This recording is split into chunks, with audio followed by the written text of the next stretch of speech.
All right, everyone. It is the Soccer Chat Red Wolves Live pregame, but we're getting this kicked off tonight with a Biggleswade report. It's exhibition friendly season, so Biggleswade Town 2-0 winners on the road against Stotfold. Well done, Nunny, and our friends Biggleswade FC with manager Dave Northfield are also 1-0 winners over Ampthill FC United, whatever comes after their name. Congrats, Biggleswade. This, of course, is Biggleswade's favorite late-night podcast, so we hope you guys are having fun partying, and stay up and watch the Red Wolves on YouTube. So, Biggleswade, what is it right now? It's 5-hour difference? Is that right? Yeah. So it's 1 a.m. I'm sure they're all still good to go. It's a Saturday night. So, yeah, when that game starts at 2, they should be tuning in. But is that a train? Yes, that is the train that goes from Valleyhead, where I live, all the way to Chattanooga. So it's not the Chattanooga Choo-Choo yet, but it's working its way towards there.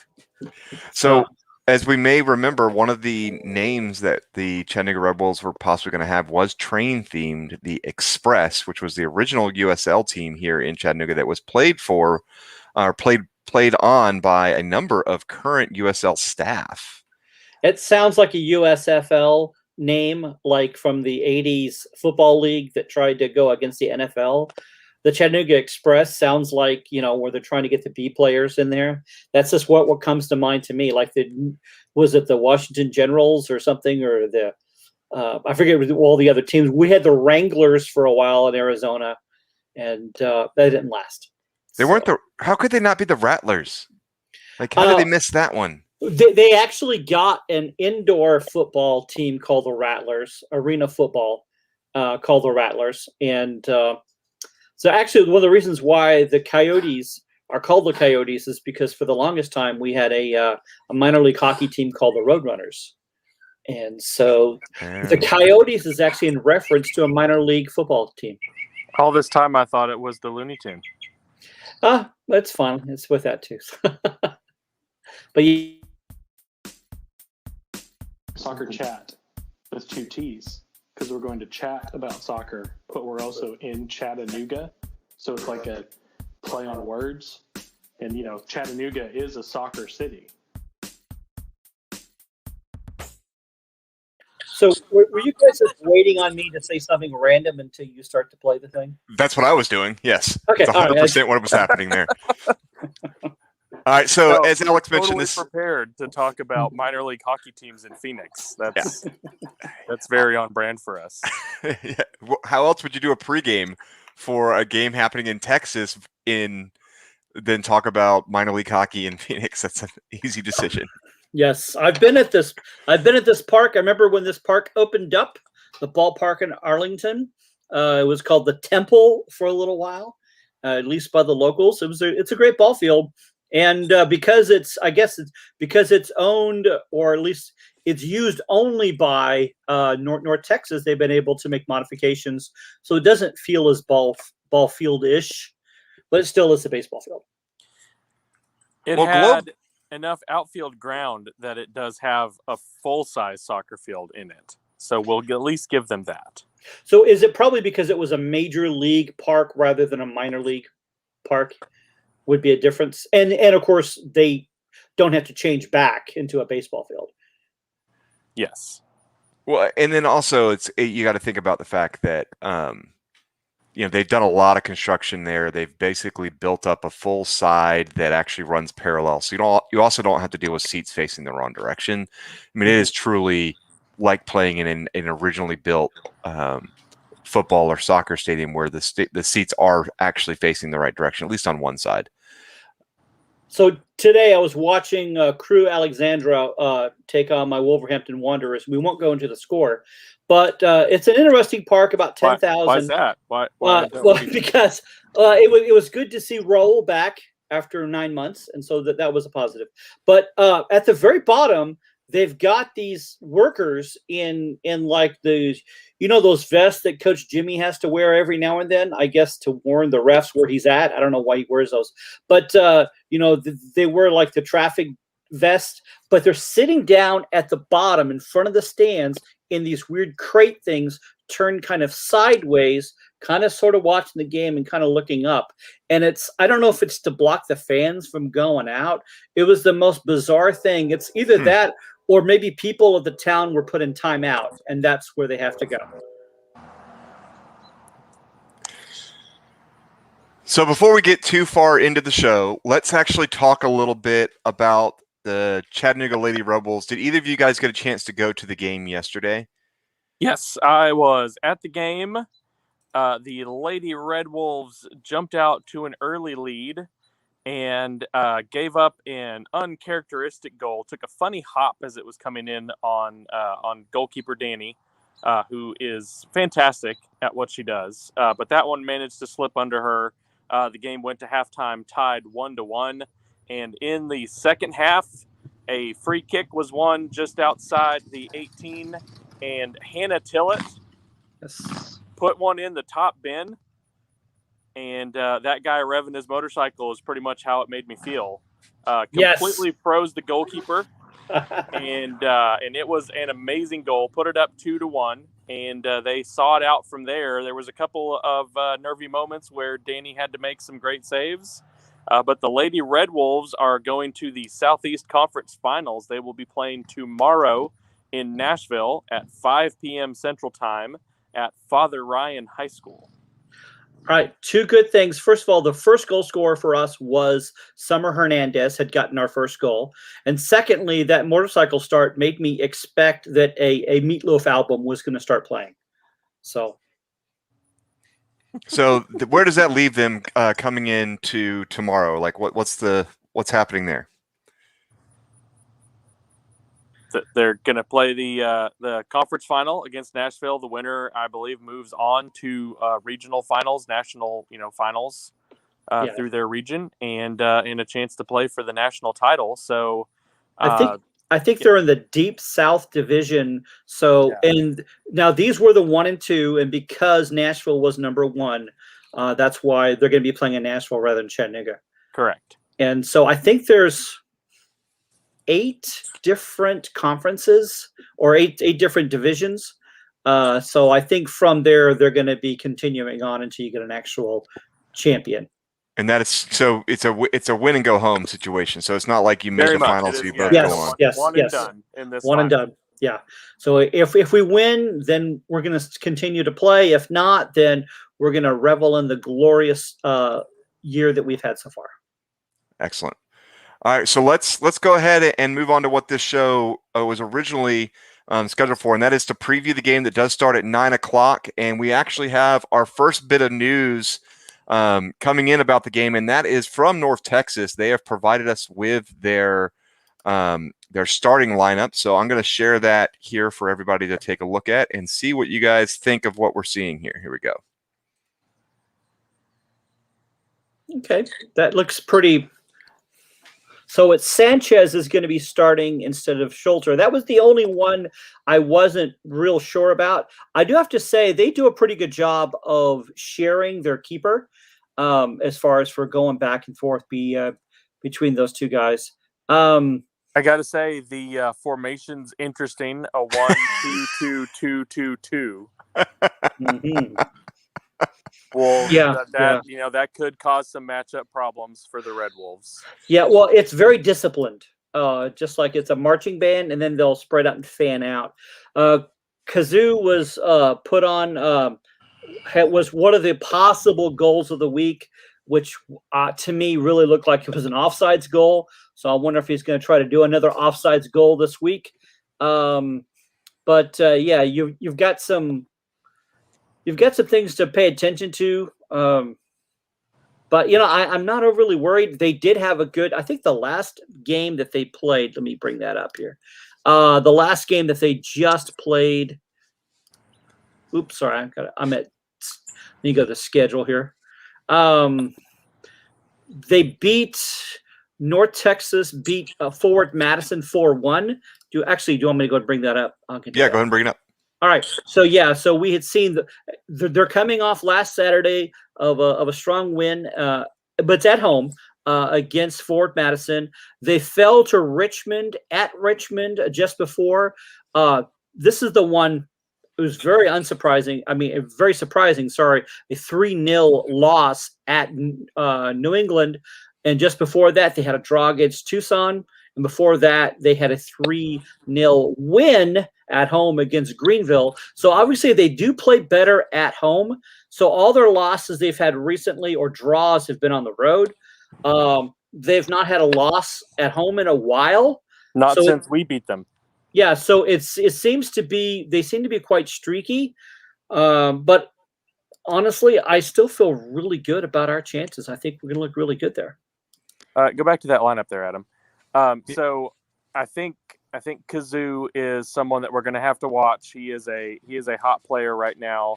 If I'm not mistaken, last year was Waldeck the one who came off the bench, scored twice against us, and put us on the ropes. Or am I thinking of someone else? Let me go to. So, and then also I just wanted to give a quick shout out to Soccer Chat's favorite North Texas player, Alex Bruce, who will be on the bench tonight. So there you go. Yeah, Waldeck, is one to pay attention to. Rio as well.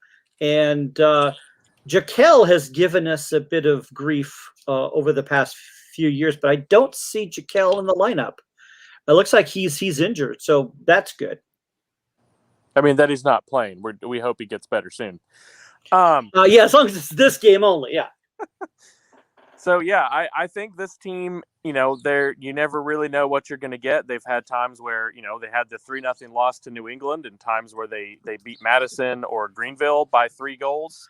They're a team we've always played close. They've played us close. It's a tough game. So, we had that win our first game of the season, the first time that they've lost at home, I think essentially ever, or at least since their first season in 2019, I'm sorry. So it's going to be a tough one.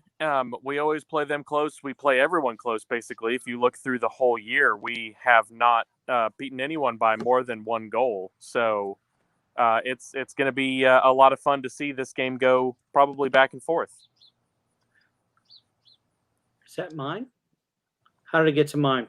So I didn't mean for that to happen. I was waiting for – stop it. This is why I don't ask to be a presenter. Stop it. Stop it. No, I'm refreshing here for the Red Wolves to find out when they had their lineup. We've not announced yet. We usually announce it an hour out. But we're on the road, and so we're going to have to sometimes closer to half an hour before the game, and in the case of Tucson, about 5 minutes. Yeah, that was pretty quick. So, so while we're kind of waiting on some of that stuff, of course, all of us were.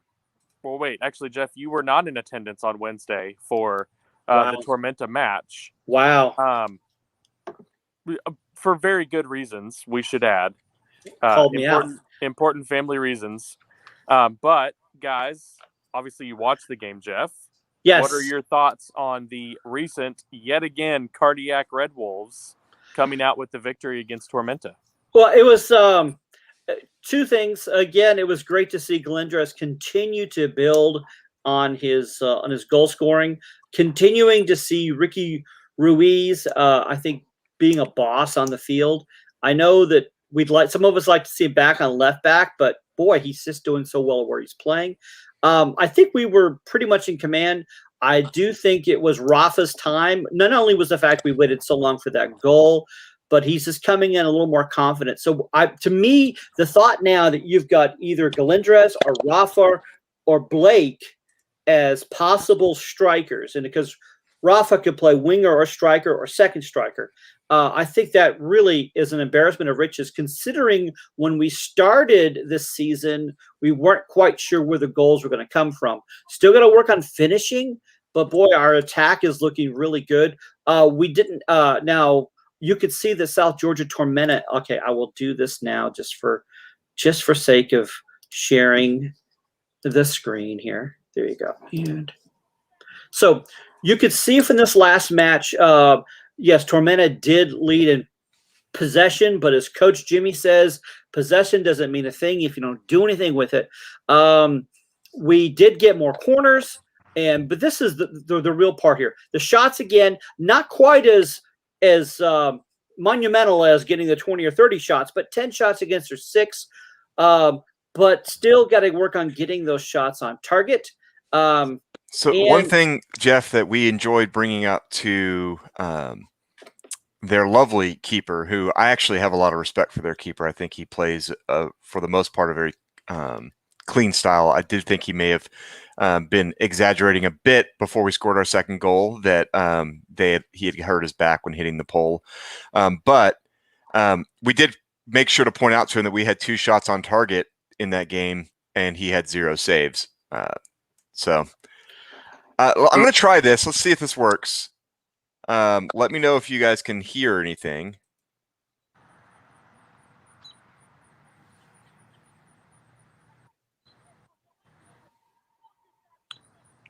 No sound, but that through ball to Jonathan Ricketts is just chef's kiss. So let's go back and look at that. So if you look here, Ricketts has got the ball at his feet. He's just close to the top of the box. Galinders is behind him, so there is no offsides here, and that pass is perfect. Yeah. Absolutely perfect.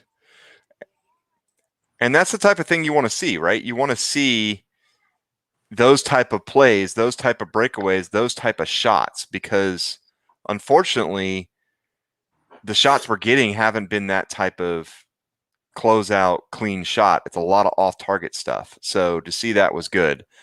What I'm not pulling up, but I do want to talk about, is the penalty and what did she see? Like, have you guys gone and rewatched it? Have you guys tried to figure it out? Because I don't understand what she saw. She saw Capizzucci's 2 hands on either side. Like, he's basically like grabbing his hips. You know, he didn't really have a firm grip. It wasn't like he was throwing him, but he did have his hands on him. And then he went down with a leg cramp. And so she saw hands on a player, guy went down in the box. We're just going to call it a penalty. But I felt like there was a ton of inconsistency. I think it was Capizzucci got a yellow for dissent. There are multiple times in the game where I can hear on the broadcast the players swearing at her from Tormenta, and she didn't seem to be bothered by that. So I don't know what it was that Capizzucci said, if anything, or if it's obviously just inconsistency.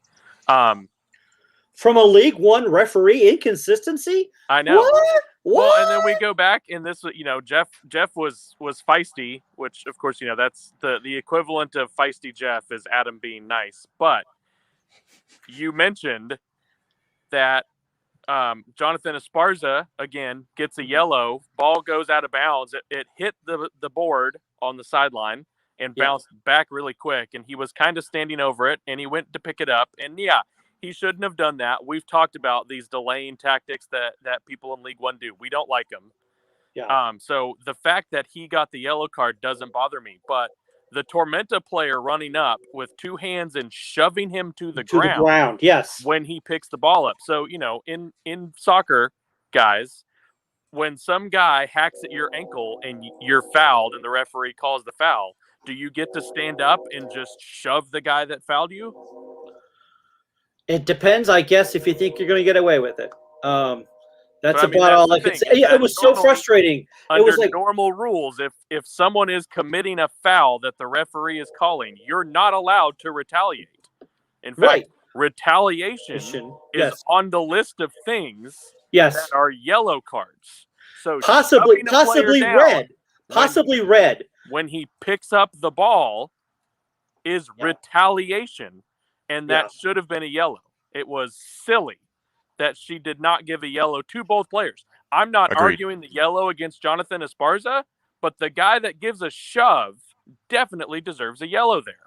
Yeah, that was I think that was the thing. I was just so frustrated. And yeah, there's such inconsistencies, but at that same point, it was blatant. It was, it wasn't even like I'm trying to get the ball and my momentum carries me into you and knocks you over. He wasn't just trying to ran up sneak and anything. shoved him. Yeah. Yeah. It wasn't trying to sneak a kick in or something. No, it was a schoolyard push. So Now you got me all upset now. Yeah, so they end up tying it on the penalty shot, and we end up in a situation where we're once again dealing with a team killing time, and they were exceptional at it. I think that's a safe statement. They were really good at going right. They tormented us.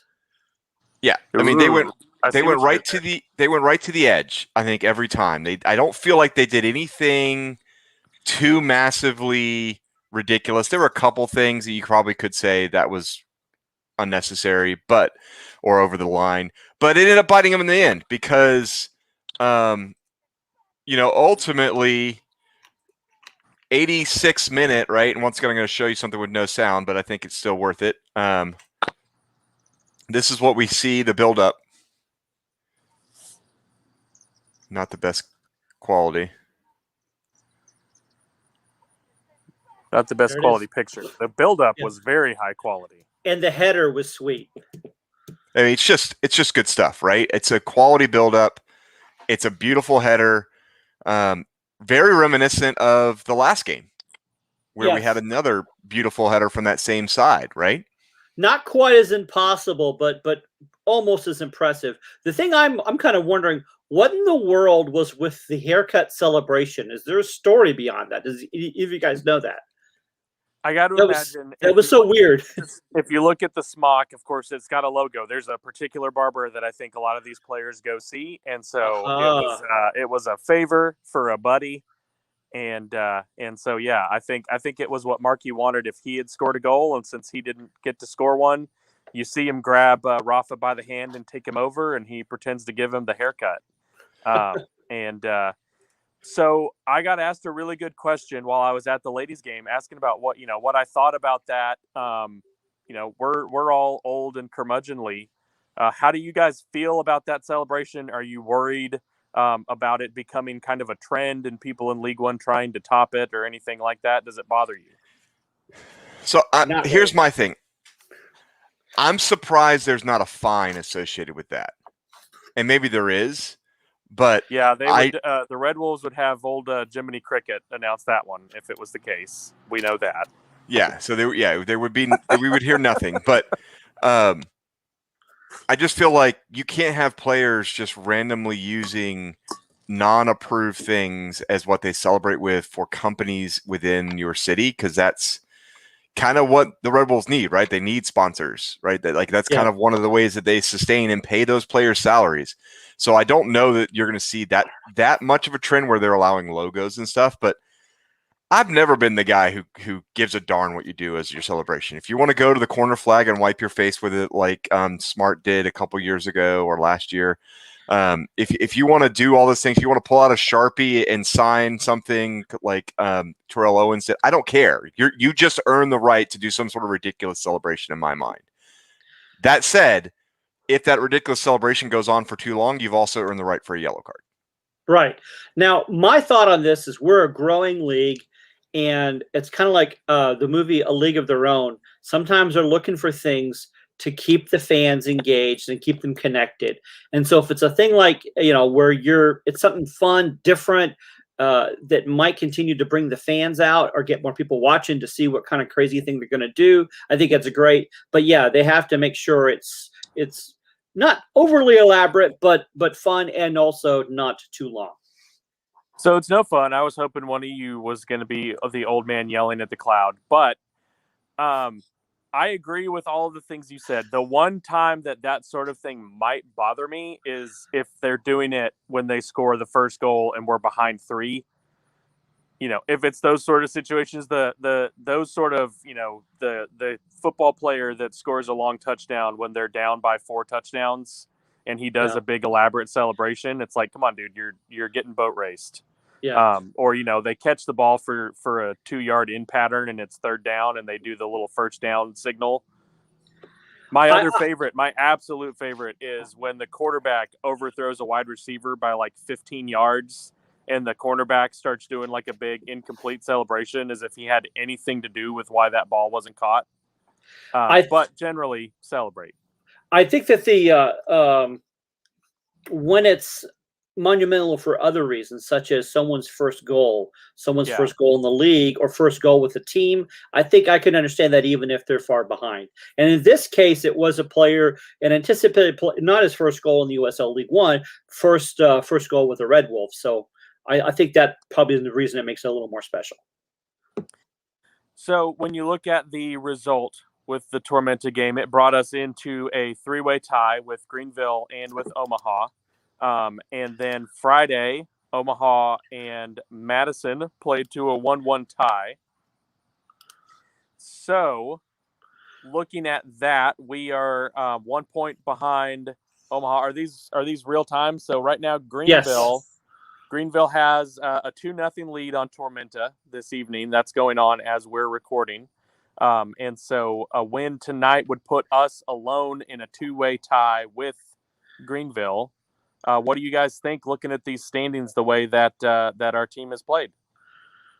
I'm quite pleased because we played Wednesday. We're slowly starting to catch up with the rest of the league, which is getting us more points. But the points per game will, we're not going to have as many games in hand. We still, I think a winnable game tonight at North Texas, which I think is winnable, is going to put us in a really nice spot.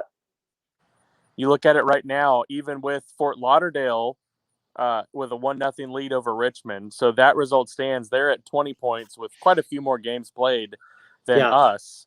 But we're still 2 points ahead of them. That's going to be huge. As you're talking about, Jeff, we've still got more games to catch up against some of these teams. And we're already looking at if we can win tonight, 5 points ahead of a team like Fort Lauderdale. And the opportunity to play 6 or 7 extra games that they haven't played yet, or that they've already played, and being able to extend that lead even further. And you look further down the table, teams that have played not quite as many games as Fort Lauderdale, but Madison and New England and Tormenta are all down there as well. So we're really looking in good position to be one of those top 2, top 4 teams that are going to get to host a playoff game. That's very exciting. Yeah, I've got some breaking news, and so live as it happens, and then Adam has to steal it. Oh wow, this is about newsflash. This is petty power issues and petty power control, which is really what's keep us going. So up front, that's the big one here. You don't see Blake, and oh my gosh, looking down. Oh, okay. Sorry. I'm looking at the subs, looking directly down. I thought, where's? I don't see Frishy available at all. Galindrez will be coming off the bench, but Rafa with the start. I think we heard some rumors that was going to happen, so indeed that has happened. Basically, the rest of it's pretty well standard. We still our midfield. We still got Ramos as a defensive midfielder, at least for the first half. What do you guys think about Rafa with the start instead of Galindrez this time?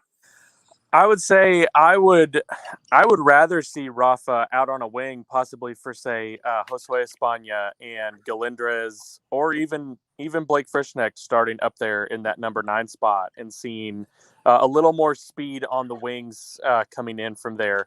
But Blake's not there. He's not even on the substitute list. Well, but if we're talking hypotheticals, then gotcha. I would rather that be the case, that he's there. One of those guys seems more like a target number 9 than Rafa, even though he wears number 9. The number 9, yes. But his speed and everything, to me, I feel like I would love to see him out on the wing. Jeff, I think we have a shout out we have to make. Are you ready? Ready. 1, 2, 3. Brandon Dean! All right. Adam, you didn't join us. Adam. No. Adam doesn't like fun, so he didn't join Yes. us on that. That's okay. So I may have been muted. I'm just. So in either case, I am excited to see Mensigan start. I expect him to maybe play 45 minutes. Adam has talked as well. I mean, even maybe coming out before halftime, and Juan Galindrez taking his place. Juan Galindrez has shown that he can have late game magic, so I am not worried about what he'll do in the second half. I'm excited to see Jorge Luna on the bench, someone that's available to be a defensive substitution. He was on the bench on Wednesday, too. He was. And so that gives us an option if legs get tired in the center of the field. If we need to put in someone like, if we need to move one of these midfielders back, like Ricky, into more of a defensive midfielder role and can move Ramos to center defense, we've got Luna that can come off the bench. A question that I'm interested in, guys, what have you thought so far? Tim Trilk now getting his fourth straight start, right? Fourth. Yeah. Fourth. How do you guys feel Trilk has done now in goal as opposed to Mora? I think he looks comfortable, and so far as he feels like he's not he's professional, he's measured. And the other thing I really like about Trilk is he's vocal. So he's bringing leadership from the back. He's using his vantage point at the back, kind of like Mangles would. And you can hear him shouting out to his other players where they need to be because he has a different vantage point. The yell of away is back. That's the Mangles yell that I have missed this year of the away. I wanted to make that my ringtone. Yeah, Trilk has brought it back. So I'm very happy with how Trilk has played. I feel like the goals that have been scored against him, 2 of them are penalties, right? So you can basically just kind of wipe those away. Unless you play for England, you're going to score them. I just feel like it's odd how we all expected it to kind of go back and forth, but at the same time, I think Trilk hasn't done anything to lose that spot. And if he won it during practice, maybe he's continued to shine in practice. The great thing is you have a lot of confidence that if Trilk goes down for some reason, something happens during the game, it is not a step down from Mora. And if Mora gets a start, I'm not going to freak out about that because I feel like Mora did enough. Like I complained a little bit about how the ball would bounce off him sometimes, and Trilk doesn't have that. But Mora was also faster, so there's a little bit of give and go between the two and what you get. And I think they're very equal in level. Yeah, I would say Trilk probably is a little more direct when he gets the ball at his feet, but I think he makes up for it in his communication with the back line, keeping those guys in check, letting them know what they're expecting. And it just kind of, I think it has that calming presence. And so, yeah, he got a gentleman's shutout last week on Wednesday after getting the bum call from the official on the penalty. So that's what I'm calling a gentleman's shutout. And against Omaha and Tucson, I feel like he did a very good job. Those are not goals that I am necessarily upset with him for giving up. There again, another bogus penalty, and then a goal that maybe you could argue he was shielded a little bit by his defenders. Yeah, I really, if I'm concerned on anything and on the back line, is it's not our keeper.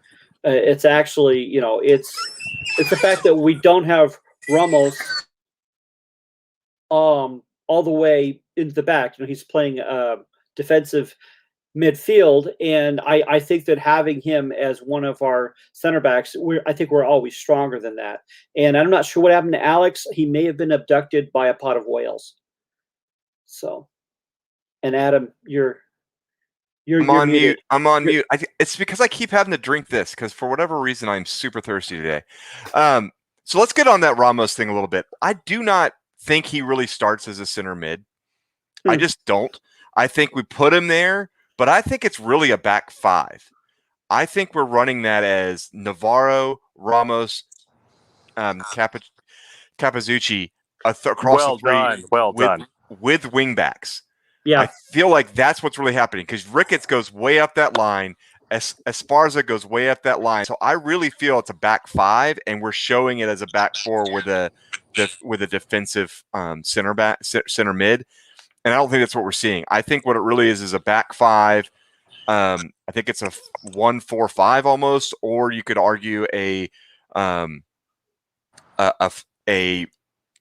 maybe a 3-2-4. Like, it's really a weird setup because I really do think it's a back five. And usually with a back five, you see a 5-3-3, and I don't think you're seeing that here.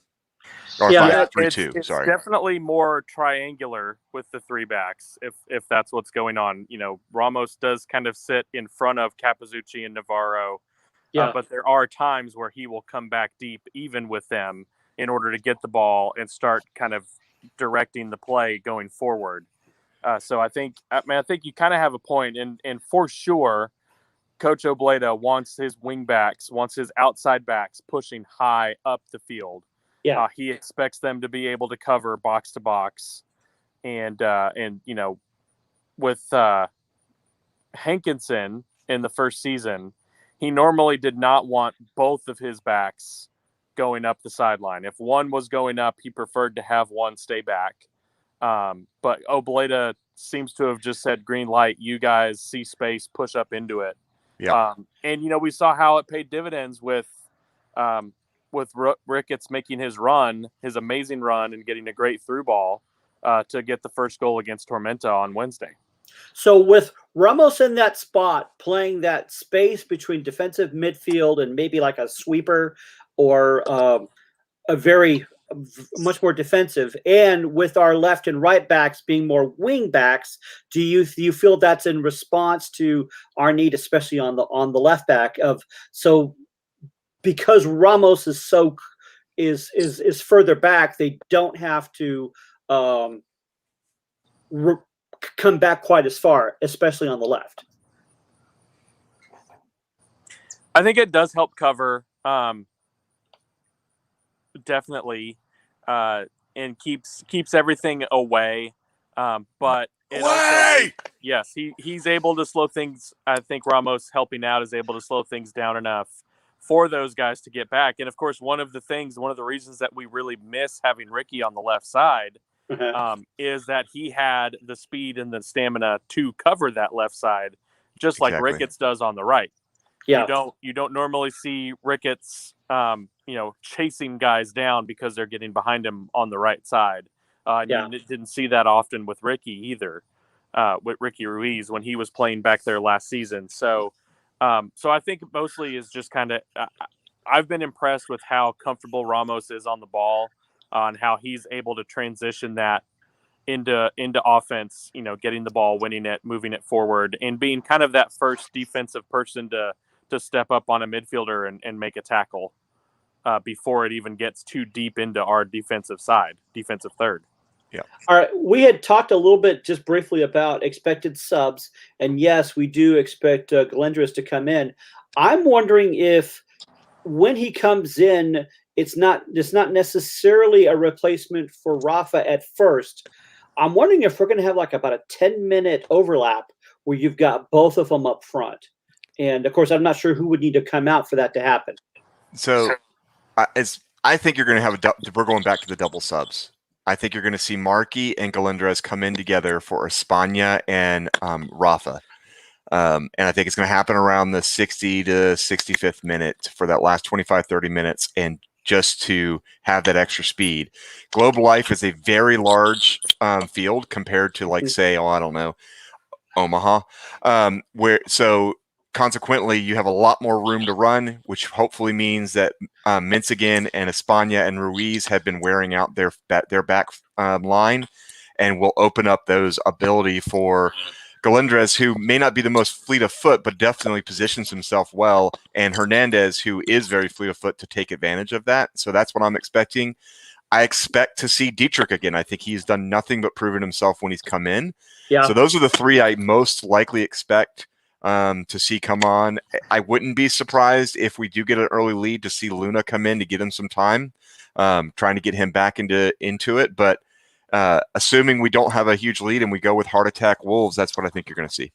I will Yeah. be shocked if Rafa Menzigen is still in the game in the 55th minute as he's working his way back and working himself to fitness. I don't know that he's ready for an hour or 70 minutes right now. I think he's someone that at halftime or, shortly after, I think you're going to see that change go. All right. That's definitely possible. So, before we get too much further in this, I did want to bring up something that was announced this week, and I wanted to get your guys' take on it. And then after this, really short, take a look at this. We can then get into our predictions and what's going on right now across the league. But first, I want to share this clip, and it's a little long, but I think it's worth it. So here we go. Hailstorm.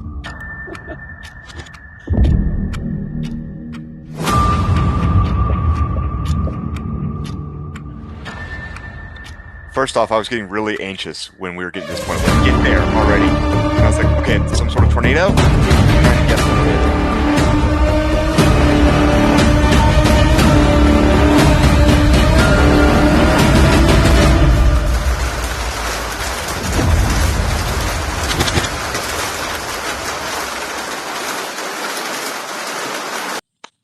So what do you guys think of the new name and logo for one of the new League One independent teams next year?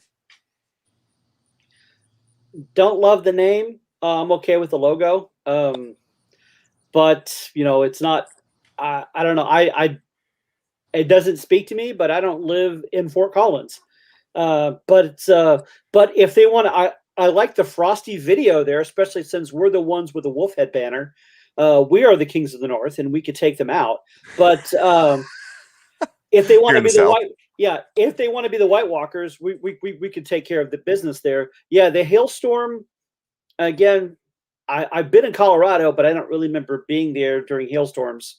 And I'm not sure what the reasoning is for that. I think the best thing about it was the person who commented that the supporter group needs to name themselves the Hailstoners. Because of Colorado, right? That's good. The well done. Fine. I am glad they didn't go with one of those hyper emo names that reflect everyone about the community and how much we all love each other and want to come together for craft beer and hipster beards. So that's fine. That's good. We don't have hipster beards, so. Jeff. We have grumpy old men beards. Crazy. Yeah. We have crazy prospector beards. That's what that is. And so Brendan Dean brings up another thing that was announced this week, which was the USO League 2 team in Knoxville, which is going to be called One Knoxville. Which is, it is what it is. I'm fine with that. Right now, wouldn't they be 2 Knoxville since they're in League 2? Yeah, well done. I enjoyed that somebody commented on when they go under, will they become One Knoxville SC2 if they come back? It sounds like a Star Wars B character. Is the Knoxville NPSL team going to continue? They don't have a Knoxville NPSL team. Do they not? I thought they used to. Okay. They used to. It had that thing that looked a little bit like those car. The wavy, the wavy car blow-ups. Wavy guys. It was run by a used car salesman. No, it was run by a church organization of some sort. And ultimately they decided they didn't need to stay around. So. They are from the home of nuclear power plants. And the fact they're not using that, I mean, something as explosive as that, I think it would, the Knoxville nukes or something, I think it would be much better. But that's the Knoxville isotopes. So going back to the hailstorm, is no one going to comment on the fact that they are also a union? They are the Northern Colorado Hailstorm FC Union. Wow. That's a really long name. And then in their logo is Union, which is what's big. Right? I'm confused. Do we have a picture? This is like when I wanted to do a WeFunder for my amateur soccer team FC. What was it? No, 1893 Oh, I'm Flintstone misspeaking. United I was talking about. FC. I misspoke. Who was it that had Oh. Union in there? So Is it that one? Adam Is it can't one read. Knoxville that has the Union? I don't know. In any No. case, I don't know. I don't know who it is. I give up. Oh, it's North Monterey Colorado. Bay. It's Monterey Bay, who also announced this week, who is a USL Championship group that announced their name, and they are I don't remember what they were. So Monterey is over there in California, and it's home of Jim Nance. Why couldn't they be the Hello Friends?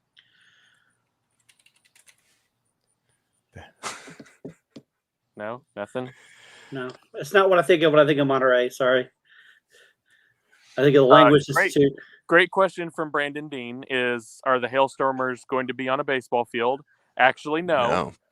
They have a very nice complex that I believe they're going to be putting a League One sized stadium into. So it's going to be a real soccer field that they will be playing on. And hopefully they will not have to play in the middle of a hailstorm, because I got to imagine that doesn't feel good. Yeah, they got uniforms and everything. Yeah, the Northern Colorado Hailstorm, actually, it's a really nice facility. I think it's got like 8 practice fields already on the facility grounds. Wow. It is a really nice facility. And that group that has the Union was the Monterey Bay team that had the Union in there. But it's supposed to be the Union of Land and Sea. That's their whole thing. So is their field going to be built in the ocean? Yeah, it just has water that runs along the sides, so that if you run out of bounds, you better be able to swim. It's a combination. Like that original FIFA game for Sega Genesis where you could play on sand or on ice or on grass. It's a soccer field and water polo field all in one. That's you go. So. That's well done. All right, so let's real quick. We're 13 minutes out from our start. Earlier we shared the current standings according to where we were at then. I want to show them now because things change quickly in League One. Greenville has given up 2 goals to Tormenta. They've come back and tied them up. And it is currently putting Greenville now back into second on goal differential, and really opens us up if this score holds to take a commanding lead. Hold, please. Scenic City Angler, who I believe might be Brandon Oglesby, with an update that they've just given up the lead to Tormenta. I guess I should refresh my page here and see if it updates it for me. Oh, look at that. What is it that people also ask? What? You had a thing there and it popped up and was like, people also ask, and I was just curious what other things people ask about League One. Oh, that would have been good. What does it say? People also ask. How much do they make? Yeah. Wow. More than you'd think, not as much as they deserve. That seems fair. So it's now a 3-2 Tormenta lead. Spreading it out. Marcoletto, Luca, and Stefan getting those goals for them. Stefan Raquel? Stefan. Adam's afraid to read that last name. That's fun. Both Luca and Stefan's last name, I'm afraid to read. Mueller? That's Stefan Mueller. It's Mueller. So can you read Luca's last name, please? Yeah, Luca no, I can't because it's really, really tiny on my screen. I have to use my phone. Luca Meerfelten. Well, you just covered it up. Luca Meerfelten. That's the jumper. That's the guy that probably shouldn't even be playing because he should be on a red card for a blatant shove in the middle of the field. But it's Felton. But you know what? We're okay with it based off the results. Totally redeemed yourself, Luca. Totally redeemed yourself. So the standings, that gives us an opportunity tonight to move into sole possession of first place. So when does Union Omaha play? They played Friday. So they already played this week. Okay. That's right.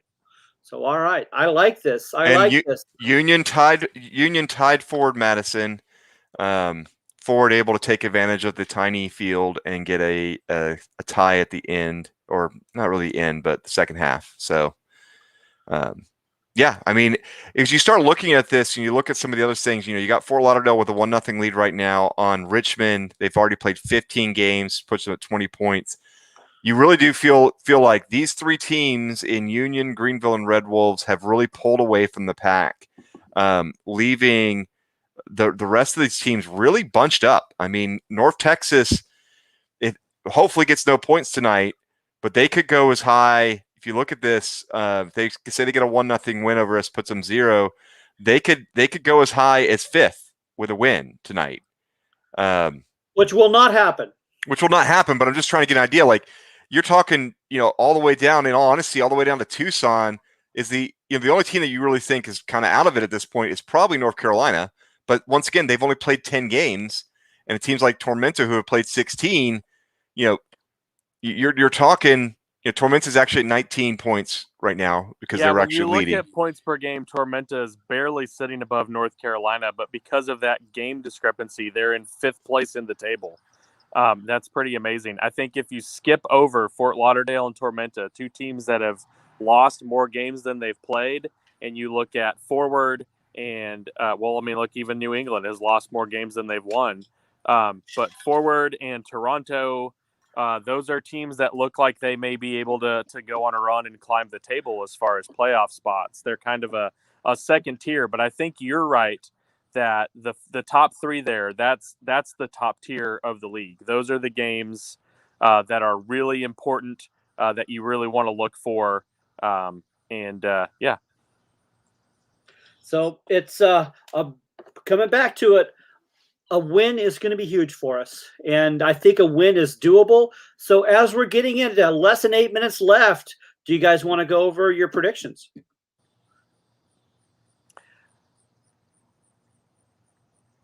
Adam is muted. He's being coy. I'm more than happy to let you go first. That's all I was saying. Okay. So I think we here again. We have had one shutout the very first game against North Texas. They are a much stronger team. I think coming away with a shutout, even with Tim Trilk playing strong right now, is going to be difficult. We have not beaten anyone this season by more than 2 goals. Yet again, because they're this stronger team and we've always played them close, I don't see that being that changing. I see this as a 3-2, or as Jeff would want to put it, 2-3 Red Wolves victory. I think we're going to get some Galindra's magic at the very end. I think Rafa is going to continue in his form as well and score a goal. Yeah. Now we've got some other guys there. It's been a while since they've scored, but they have shown proficiency in that. Villalobos, España. So I'm wondering if someone else up there is going to get that third. I was hovering between 1-2 or 2-3. I think it's the same spread as Alex, but North Texas can put goals on the board. That's why I think I'm gonna agree with Alex, and it's gonna be a 2-3. There you go. A 2-3 thriller. A thriller from our Trilk. All right, so here's my thing. They won 4-2 to Fort Lauderdale to start their season. Then they lose 4-0 to Greenville. Mm-hmm. We beat them 1-0. Tormenta loses by them but 2-1. So they go on this stretch for a little while where games are close. 2-1, 2-1, 1-1. And then they win by 3, a tie. They lose by 3. They win a game by 1, or lose a game by 1, win a game by 3. This is a team that has a tendency to either blow a team out or get blown out, which I think is a part of how young a team they are. If you can get to their confidence early, you can take them out. However, we don't do that. We don't get to teams early. No. Okay? So, which is why we win 1-0 to them, in my opinion. I have this as a close game. I have this as a 2-1 loss because I'm a pessimist. But the main reason I have it as a 2-1 loss is because we don't get out early. If we manage to get an early goal, it's going to go the exact opposite direction, and we're going to win this game 4-0. It's either a 2-1 loss or a 4-0 victory. nothing in between. We either lose or we win big. So do you think Rafa starting increases our chances of getting an early goal? You know, I'm a big Rafa fan. My daughter has accused me of replacing my man crush for Greg Hurst with Rafa Minsigan. I don't know that that's wrong. Those are amazing thighs. But I still don't think he gets the goal early on. I just don't. I think it's going to be that 2-1 loss. I think that's where I'm leaning. But if he does, great, because then I think we blow him out, because I think confidence for them is a hard thing for them to keep. So I would love to see some goals come from elsewhere in our midfield. Now, Ricky Ruiz had a goal against Tucson, so we know that they can. Villalobos scored at Globe Life.